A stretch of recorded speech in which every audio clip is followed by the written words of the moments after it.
अस्सलाम वालेकुम, welcome to my channel. उम्मीद करती हूँ आप सब ठीक होंगे। आज जो मैं आपके लिए रेसिपीज़ लेकर आई हूँ ये रबड़ी खीर है। चलें अब शुरू करते हैं। सबसे पहले मैंने ये चावलों को ले लिया है और इसको मैं अच्छे से उबाल कर लूँगी। आपके सामने चावलों में उबाल आ रहा है और साथ ही मैंने दूसरे चूल्हे में मैंने दूध ऐड कर लिया है और इसमें मैंने डब्बे का दूध इस्तेमाल किया है और आप चाहें तो खुला भी दूध इस्तेमाल कर सकते हैं, लेकिन मैंने इसमें 2 किलो डब्बे का दूध इस्तेमाल किया है और ये था डब्बे का दूध। और इसके साथ साथ मैं आपको ये बताऊँ, ये अब चावल उबाइल हो चुके हैं और मैं पहले इसमें ये देखूँगी चम्मच की मदद से मैं इसको पीस लूँ। और फिर अगर आपके पास टाइम कम हो तो आप इसको मशीन में भी ग्राइंड कर सकते हैं।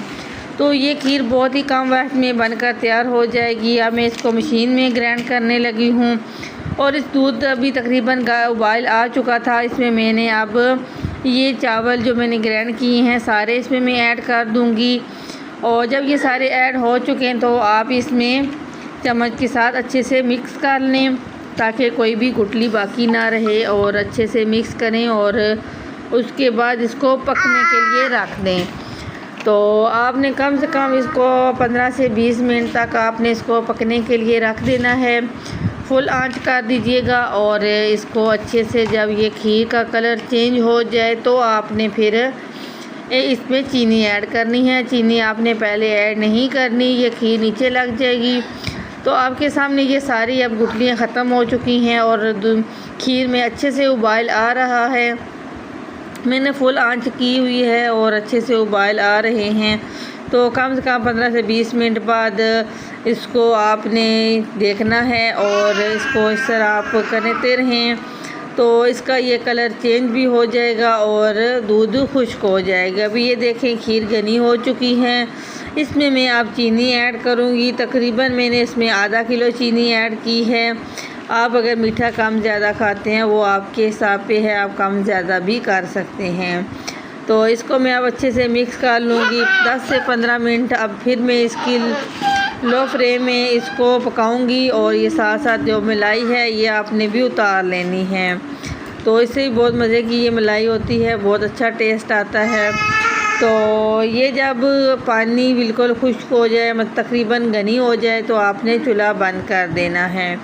ये आपके सामने ये घनी हो चुकी है और अब मैंने मज़ीद 1-2 मिनट बाद इसका चूल्हा बंद कर देना है। खीर हमारी हो गई है तैयार।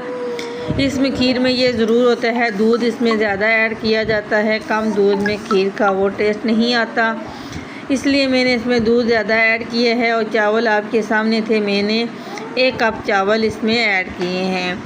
तो इसमें के बाद आप ये देख सकते हैं मैं साथ साथ चम्मच भी चला रही हूँ ताकि ये नीचे ना लग जाए। चीनी के बाद ये ख़तरा होता है नीचे लग जाने का।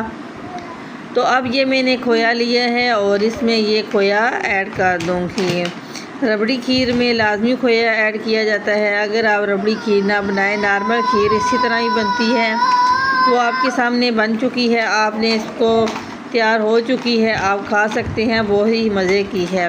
और इसमें खोया ऐड करने से ये होता है कि ये रबड़ी खीर बन जाती है, इसका टेस्ट थोड़ा ज़्यादा अच्छा हो जाता है और ये ऐसे रबड़ी वाला जायका आता है। आप चाहें तो खोया कम ज़्यादा कर सकते हैं। मैंने तो 1 पाव खोया मंगवाया था, आप चाहें तो इसमें आधा किलो भी डाल दें। वो कहते हैं जितना गुड़ उतना मीठा, वही बात है, जितना आप चीज़ ऐड इसमें ज़्यादा करेंगे उतनी ही ज़्यादा मज़े की होगी। ये थी खीर की फ़ाइनल लुक और इसके ऊपर मैंने कद्दूकस वाला खोपा ऐड कर दिया था। आप चाहें तो बादाम, पिस्ता ये चीज़ें भी ऐड कर सकते हैं। अगर वीडियो अच्छी लगे लाइक सब्सक्राइब कीजिएगा।